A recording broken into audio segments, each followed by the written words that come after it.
Aujourd'hui, cinquième dimanche de Carême, nous poursuivons notre parcours baptismal après avoir rencontré Jésus et la Samaritaine, où Jésus dévoile qu'il est la source d'eau vive. Après l'évangile de l'aveugle-né, où Jésus dévoile qu'il est la lumière. Nous sommes aujourd'hui avec cet événement du relèvement de Lazare, où Jésus dévoile qu'il est la vie. Ce parcours dans lequel Jésus nous emmène, nous entraîne, va se conclure à Jérusalem. Et c'est bien le début du texte que nous recevons aujourd'hui. Voilà. Les disciples et Jésus lui-même sait bien qu'aller à Jérusalem, c'est dangereux. Beaucoup veulent sa mort. Mais voilà, Jésus veut accomplir ce signe où il donne la vie. Et donc il rejoint Béthanie à proximité de Jérusalem. Et les disciples, et à l'image de Thomas, courageusement vont prendre sa suite. Allons à Jérusalem pour mourir avec lui. Lorsque Jésus arrive à Béthanie auprès de Marthe et de Marie, ses amis, auprès de Lazare qui est mort, son ami, nous touchons du doigt à quel point Jésus est humain. Oui, lui aussi trouve la mort insupportable. Lui aussi, il pleure face à la mort de Lazare, de son ami. Lorsque il ne reproche pas à Marthe, il ne reproche pas à Marie de pleurer. Car nous ne sommes pas faits pour la mort. Nous sommes faits pour être vivants, pour vivre vraiment. Et ça, c'est rassurant pour nous. Nous sommes faits pour être vivants et tout en nous refuse la mort. Jésus nous dévoile qu'il est le maître de la vie et de la mort. Jésus nous dévoile que la vie est toujours vainqueur de la mort. Mais il faut un petit ingrédient pour cela. Et ce petit ingrédient, nous l'avons déjà vu les 2 derniers dimanches, c'est la foi. La foi. Un cadeau que Dieu nous fait pour que nous puissions entrer dans sa vie, entrer dans une confiance plénière avec lui. Cette fois, Marthe et Marie l'ont. Elles ont confiance en Jésus. Si tu avais été là, mon frère ne serait pas mort. Elles ont même cette foi en une résurrection, en la vie éternelle, en une vraie vie en présence de Dieu. Mais Jésus veut leur faire découvrir encore une chose supplémentaire. Et cette chose supplémentaire, c'est que lui, dès aujourd'hui, est vainqueur de la mort. Aujourd'hui, ton frère ressuscitera. Et lorsque Jésus s'approche du tombeau, Marthe n'a pas encore compris. Ouvrez le tombeau, mais ça fait déjà 4 jours. Il sent déjà 4 jours que Lazare est au tombeau et Jésus prie. Il se tourne vers le Père.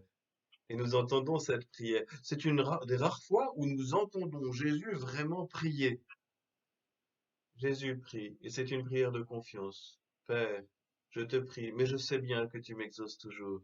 Et si je parle, ce n'est pas pour moi, c'est pour que ceux qui sont autour entendent. En fait, l'acte de Jésus principal, c'est de faire grandir la foi dans tous les témoins de cet événement.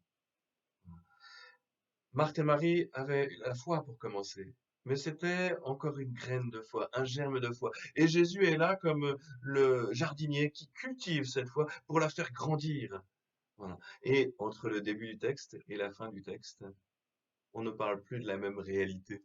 Cette foi qui était toute petite, microscopique, qui était peut-être d'abord simplement intellectuelle, elle est entrée pleinement dans la vie de Marthe et Marie et de tous les témoins.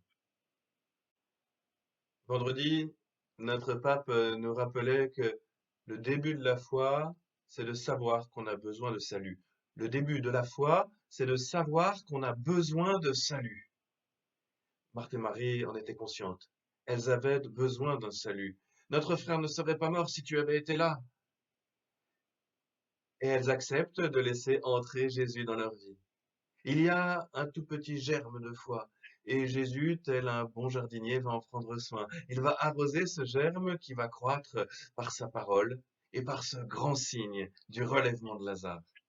Oui, Marthe et Marie ont accueilli la foi dans leur cœur et cette foi va se déployer en elles comme un grand arbre où bien d'autres pourront se réfugier d'ailleurs. Vendredi, notre pape nous disait aussi que notre chemin passait par la croix et qu'il nous fallait accueillir la croix. Voilà, regardons Jésus aujourd'hui. En posant cet événement fort du relèvement de Lazare, Jésus sait qu'il se met en danger, qu'il s'expose. Et effectivement, c'est bien le cas. La foi d'un certain nombre grandit pendant que l'endurcissement du cœur d'autres se développe. Oui, la haine grandit autour de Jésus. Ils vont vouloir le mettre à mort. Et vous le savez, nous le savons, ils vont y réussir. Nous entrons ces jours-ci dans le temps de la Passion, hein. Le 5e dimanche, toute cette semaine, et puis le dimanche des Rameaux, on l'appelle temps de la Passion parce que nous nous focalisons, nous nous concentrons sur tous ces événements de cette grande semaine, de cette dernière semaine de la vie de Jésus.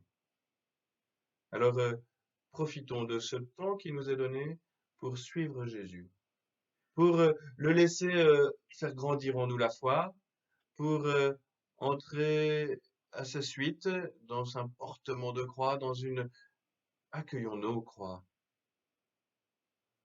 Je vous invite à relire le texte du pape François qui nous a donné vendredi, parce qu'il nous donne un certain nombre d'exemples de croix que nous pouvons accueillir et qui, nous ne sommes pas masochistes, nous n'accueillons pas la mort et la souffrance par plaisir, hein, mais en les remplissant d'amour, tous ces événements compliqués, difficiles, nous leur donnons un sens et nous participons au salut que Dieu veut pour le monde.